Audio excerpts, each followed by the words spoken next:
Halo, ketemu lagi sama Om David Sulkata ya. Ini Om David jawab lagi satu pertanyaan dari subscribernya Om David ya. Om David dapat pertanyaan kayak gini. Om, kok sulcata saya beli itu sekaligus ya. Ada 3-4 ekor. Tapi gedenya kok beda-beda ya Om. Ada satu yang kecil terus. Ukurannya segitu terus nggak nambah-nambah. Sedangkan saudaranya atau temennya itu makin lama makin gede, makin besar. Tapi kok saya punya yang satu itu kecil terus. Kenapa ya Om? Nah, Om David akan jawab langsung beserta dengan contoh dari kura-kura yang Om David pelihara sendiri. Seperti apa? Langsung aja ya. Yuk. Oke. Ini Om David akan memperlihatkan. Om David ada 2 ekor sulcata peliharaan dari menetas ya. Dari telur kemudian menetas, kemudian Om David pelihara ya. Kamu lihat ini dan ini. Ya, ini si Luisa ya teman-teman tahu. Mereka ini percaya nggak? Itu lahirnya satu clutch, satu indukan. Percaya nggak? Kalau nggak percaya ya sudah. Tapi Om David harap kalian percaya. Kenapa? Ya karena Om David bener apa adanya. Ini mereka udah sama-sama usianya itu mungkin menginjak 6 bulan. Si Luisa dan saudaranya ini. Tapi kalian bisa lihat sekilas, gedenya beda ya. Kenapa? Oke. Om David angkat aja dua-duanya ya. Nah, ini si Luisa, ini saudaranya. Kalian bisa bayangkan ya. Ini belum pada mandi, jadi kotor. Bedanya jauh. Kenapa bedanya jauh? Om David bisa bilang itu terjadi seringkali sama setiap sulcata yang Om David tetaskan. Ada saja yang slow growth, pertumbuhannya lambat. Ada saja yang seperti kecil terus atau konten, nggak gede-gede. Kenapa Om? Kalau ditanya kenapa Om David sebenarnya bingung ya, karena bukan dokter. Tapi based on experience saja Om David jawab. Kelihatannya kalau kura-kura yang slow growth gini ya dibilang ada masalah, enggak juga. Tapi dibilang gak ada masalah, ya kok nafsu makannya nggak sama seperti saudara-saudaranya yang lain. Ya, biasanya sulcata-sulcata yang kecil terus atau gedenya lama atau pertumbuhannya lambat atau slow, itu pasti makannya nggak serakus saudara-saudaranya yang lain. Ya, itu adalah kunci yang pertama. Ya karena makannya nggak serakus mereka, nggak sebanyak mereka, ya pertumbuhannya ya begitu-begitu aja. Kecil-kecil terus ya ada juga pengecualian yang makannya rakus tapi kecil terus ya ada. Tapi pada umumnya mereka yang pertumbuhannya lambat itu nafsu makannya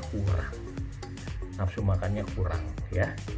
Lihat ini aja merem terus ya, makannya itu mut-mutan. Kalau istilah para penghobis itu makannya mut-mutan gitu ya, sehingga walaupun udah sama-sama usia 6 bulan gedenya berbeda. Nah kalau Luisa ini dia makannya luar biasa rakus, jos, nggak berhenti makan. Udah selesai makan, istirahat sebentar, ada makanan dia makan lagi ya, ada makanan dia makan lagi. Nah sehingga karena dia makannya banyak, rakus, ya otomatis pertumbuhannya juga bagus. Variasi makanan dia nggak milih-milih, mau pelet, mau kembang sepatu, mau sawi, mau fumak, siomak, apapun dimakan. Sedangkan yang ini dia hanya suka sayuran. Kalau dalam kasus ini ya, nggak semua gitu. Biasanya yang makan pelet ya, pelet kan banyak nutrisinya ya, overnutrition lah kebanyakan. Jadi Om David saranin kasih pelet, bukannya nggak dikasih, tapi jangan jadi diet harian. Jangan jadi diet setiap hari dikasih pelet gitu. Jangan, kasih yang tinggi serat tetap. Tapi pelet diberikan ya seminggu sekali boleh. Itu membantu juga pertumbuhannya karena pelet tinggi nutrisi. Nah, sekarang pertanyaan gini. Jadi kalau yang slow growth itu sakit Om. Kalau yang kecil terus itu sakit Om. Jawaban Om David enggak selalu. Enggak selalu. Bisa juga dia tetap sehat, tapi yang memang ya kalian kurang beruntung aja. Kalian dapatnya kura-kura yang pertumbuhannya lambat ya. Cuman nggak apa-apa ya, kalian harus sebagai penghobi itu harus tetap sayang. Kalian harus tetap pelihara dengan penuh kasih sayang. Yang penting kalau kalian berikan kasih sayang, kalian rawat, mudah-mudahan cepat atau lambat. Dalam hal ini lambat sih, tetap dia nanti akan tumbuh besar ya, tapi berbeda sama saudaranya yang fast growth atau pertumbuhannya bagus ya, pertumbuhannya cepat ya. Jadi gimana Om supaya saya nggak salah pilih? Nah, kalau untuk masalah salah pilih atau nggak salah pilih ya, kita semua bukan Tuhan, bukan juga dewa, bukan juga paranormal, bukan juga dukun ya. Ya kita nggak bisa tebak-tebak buah manggis. Kita udah pilih, nggak taunya pertumbuhannya lambat. Bisa, dan itu sering terjadi. Tapi kalau dipaksa Om David suruh kasih jawaban Om David sebenarnya satu aja clue-nya. Pada saat kalian pilih dari sekian banyak sulcata yang kalian lihat di toko reptil atau di pameran, pilihlah yang makanannya itu rakus. Pilihlah yang makannya itu rakus. Kalau makannya rakus, harapan kita dia sehat. Itu adalah salah satu indikator bahwa sulcatanya itu nafsu makan. Kalau dia rakus, itu adalah salah satu indikator sulcatanya itu cepat besar, mudah-mudahan. Oke ya, itu aja. Jadi kalian juga nggak usah terlalu panik. Hal itu normal terjadi, umum terjadi pada setiap penghobi sulcata, ya kan? Cepat atau lambat pertumbuhannya, kalian harus tetap menyayangi mereka, karena memiliki sulcata itu adalah sebuah sebuah tanggung jawab. Jangan kalian menelantarkan mereka. Udah beli terus nggak dirawat dengan baik, kasihan ya, mereka adalah makhluk hidup. Oke, seperti itu aja. Jadi jangan kalian bertanya-tanya, kok aneh Om. Ya memang itu normal, kayak manusia aja.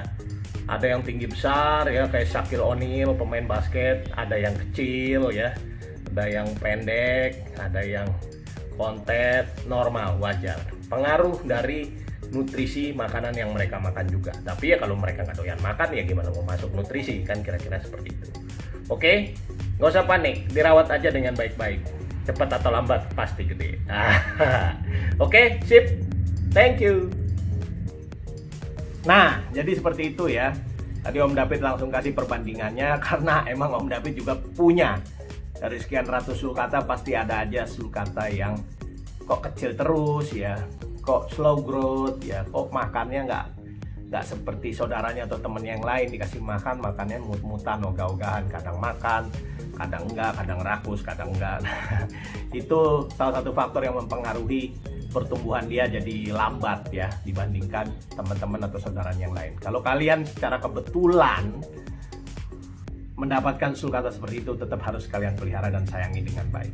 Tapi kalau kalian punya pilihan untuk memilih sulcata, salah satunya yang tadi Om David kasih rahasianya atau clue-nya, indikatornya sulcata yang cepat besar adalah yang rakus makannya. Jadi pada saat di pameran reptil atau kalian pada saat ke toko reptil, pilihlah sulcata yang makannya rakus. Oke, sip, thank you udah ngikutin channelnya Om David. Jangan lupa yang belum subscribe, tolong di subscribe, di like, di share, juga di komen.